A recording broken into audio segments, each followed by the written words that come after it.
ती गावरान मिरची माझ्यासमोर तिच्या रूपाचा असा नजराणा दाखवत होती की मी स्वतःला रोखू शकलो नाही आणि तिला आपल्याजवळ खेचून पटकन कमरेत हात घालत गवताच्या ढिगाऱ्यावर खाली लोळवले. पण गोष्ट ऐकण्याआधी आपल्या सर्वांना एक आग्रहाची विनंती. अतिशय मेहनतीने आम्ही तुमच्यासाठी नवनवीन आणि सुंदर कथा आणण्याचा प्रयत्न करतोय.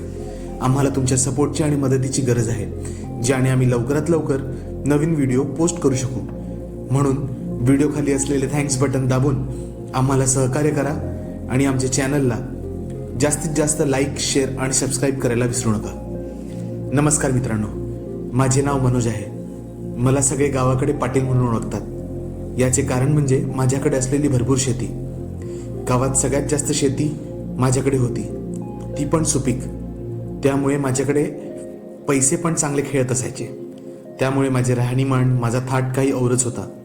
थोडक्यात लोकांना माझा हेवा वाटावा असाच काहीसा माझा थाट होता. माझे शेत जितके मोठे होते तितकेच माझ्याकडे लोकसुद्धा अधिक कामाला होते. मी हल्ली नवीन शेत घेतले होते. थोडे नापीक होते, पण स्वस्तात मिळत असल्याने मी ते घेतले होते. मला तिथे ऊस लावायचा होता.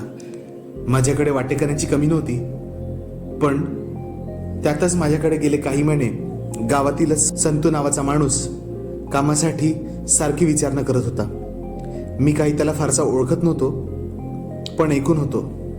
तो मला माहीत होता की हा गावातलाच व्यक्ती आहे म्हणून. सारखे सारखे नाही म्हणू मला कंटाळा आल्याने मी त्याला एकदा वाड्यावर बोलवले. तसेही मला नवीन शेतासाठी एका कुटुंबाची गरज होतीच. त्या दिवशी मी दुपारी वाड्यावर बसलो होतो आणि संतू त्याच्या बायकोबरोबर नेमका येऊन टपकला. संतूच्या बायकोला बघून मी चकितच झालो. संतू जितका गावंढळ, अडाणी, गलिच्छ दिसत होता त्याच्यापेक्षा त्याची बायको अगदी उलट होती. मंजू दिसायला गव्हाळ रंगाची असली तरी उंच, भरगच्च छाती, नाकी डोळी नीटस अशी मंजू. तिच्याकडे बघून माझे मनच बेचैन झाले. अशी बाई आजवर माझ्याकडे कधीच कामाला नव्हती. तिने हिरव्या रंगाची नऊवारी साडी घातली होती. त्यात कासोट्यातून तिचा पृष्ठभाग जरा जास्तच कामसू वाटत होता.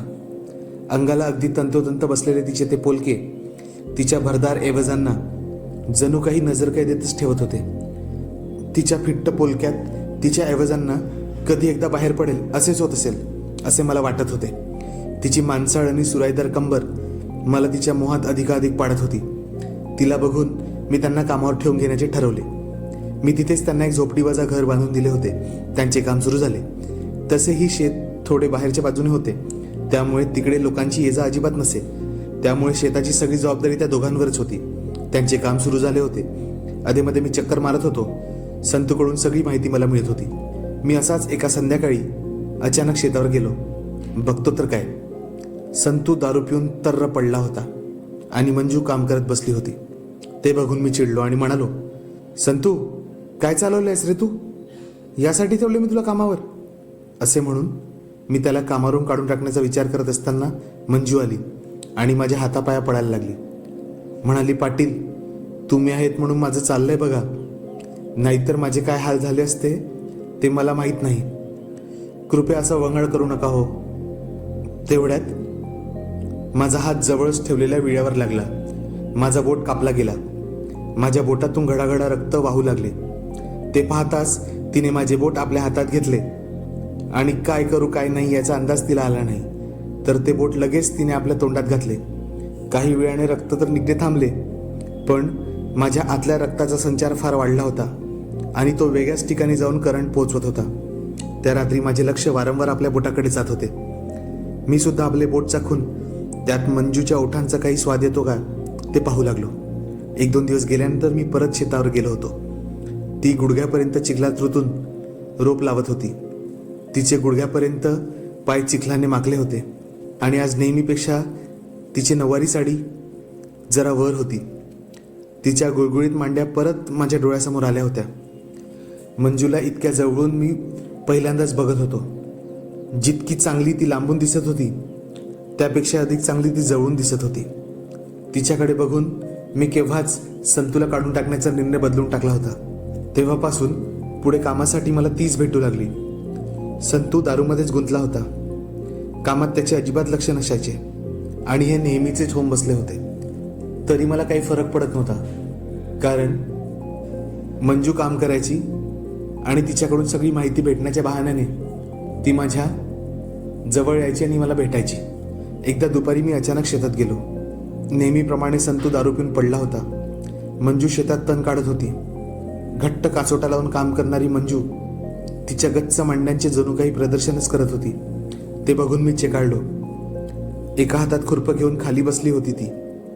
तण काढताना तिच्या छातीची कमालीची हालचाल होत होती. तिचे ऐवज दनादन करत तिच्या गुडघ्यावर आदळत होते. तिचा पदर कामामुळे कधीचाच खाली पडला होता आणि तिची छाती पूर्णपणे उघडी पडली होती. मी आलो हे बघून पण तिने तिचा पदर वर घेतला नाही. मला थोडे वेगळेच वाटले म्हणा. तिने इतके छोटे पोलके घातले होते की माझी नजर तिथून हटतच नव्हती. ते बघून माझ्या कानाच्या पाळ्या गरम झाल्या होत्या. अगं मंजू, किती काम करतेस तू एकटीच? माझ्या या वाक्याने ती थोडी थांबली आणि म्हणाली, पाटील, तुम्हाला तर सगळे माहीत आहे. माझा नवरा काहीच काम करत नाही. मी नाही काम केले तर काय होईल याचा अंदाज तुम्हाला नाही. असे म्हणत तिने डोळे टिपले. काय झालं मंजू, सांग मला, मी म्हणालो. तेव्हा तिने मला तिच्या घरात येण्यास सांगितले. हे बघा पाटील, अंगावर कपडे नाही. माझी काही हौसमौस आहे की नाही सांगा बरं, कोण करणार? ती म्हणाली. बस एवढेच? अगं मी आहे ना, मी म्हणालो. पण तुम्ही का करणार हो माझी हौसमौस? असे ती म्हणल्यावर मी म्हणालो, अगं तुझ्यासारखीची हौसमौस नाही करायची तर मग कोणाची करायची? मी म्हणलो आणि हसलो. तू इतकी व्यवस्थित राहतेस, दिसायला पण इतकी छान आहेस, मग नको का करायला? असे म्हणत ती लाजली. तिने माझ्या हाताला चापटी मारली आणि ती म्हणाली, पाटील, काही असतं तुमचं? तिने चापटी मारताच मी तिचा हात पकडला आणि म्हणालो, हे घे थोडे पैसे ठेव. ती नको म्हणत असताना मी तिला बळेच पैसे देऊन करण्याच्या बहाण्याने तिच्या पोलक्यात सरळ हात घातला आणि ते पैशाचे बंडल तिच्या पोलक्यात कोंबले. माझा हात तिच्या पोलक्यात जातात ती क्षणभर शहारली आणि लाजून म्हणाली, पाटील, तुमचा हात आजकाल लयच वळवळ करतोय बघा. तेवढ्यात शेताच्या दिशेने येणारी काही लोक मला दिसली. त्यांना बघताच मी जरा तिच्यापासून दूर झालो. आज मी तिला जवळ ओढणारच होतो, पण भलत्या वेळेस ती लोक आली आणि माझा भ्रमणीराज झाला. खरं तर मला त्या लोकांचा खूप राग येत होता, पण ती जवळजवळ माझ्या गोत्यात आलीच होती. मी फक्त योग्य वेळेची वाट पाहत होतो. नांगरणी संपत आली होती. आम्ही पेरणीची वाट पाहत होतो. मला सुद्धा वेगळीच पेरणी करायची होती, जी माझ्या मनात नेहमीच असायची. मी शेतात बसलो होतो आणि काम करणाऱ्या मंजूकडे पाहत होतो. संत्या नेहमीसारखा दारू पिऊन पडला होता, तेही गोठ्यात. अचानक आकाशात ढग दाटून आले आणि जोरजोराचा पाऊस यायला लागला. आडोसा शोधेपर्यंत मी आणि मंजू पूर्णपणे भिजून गेलो होतो. तिचे भिजलेले कपडे तिच्या शरीराला घट्ट चिकटले होते, त्यामुळे तिचे सर्व आकार उकार अगदी उफाळून बाहेर येत होते. माझे लक्ष त्यावरच होते. ती शक्य तितके आपले कपडे सावरण्याचा प्रयत्न करत होती. विजा कडकडू लागल्यामुळे आम्ही शेवटी न राहून बाजूच्या झोपडीमध्ये शिरलो. पण पाऊस काही बंद व्हायचं नाव घेत नव्हता. त्या धोधो कोसळणाऱ्या पावसात त्या बंद झोपडीमध्ये मंजूचे पाण्याने असे भिजलेले रूप पाहून आता माझा संयम सुटत होता. माझ्याकडे बघतच थोडी लाजत लाजत ती म्हणाली, असे काय बघताय मालक माझ्याकडे? त्यावर मी सुद्धा बोललो, अगं तुझे हे सुंदर रूप लाखात एक आहे. ती सुद्धा शहारली होती. कदाचित तिच्याही गरजा अपूर्ण होत्या.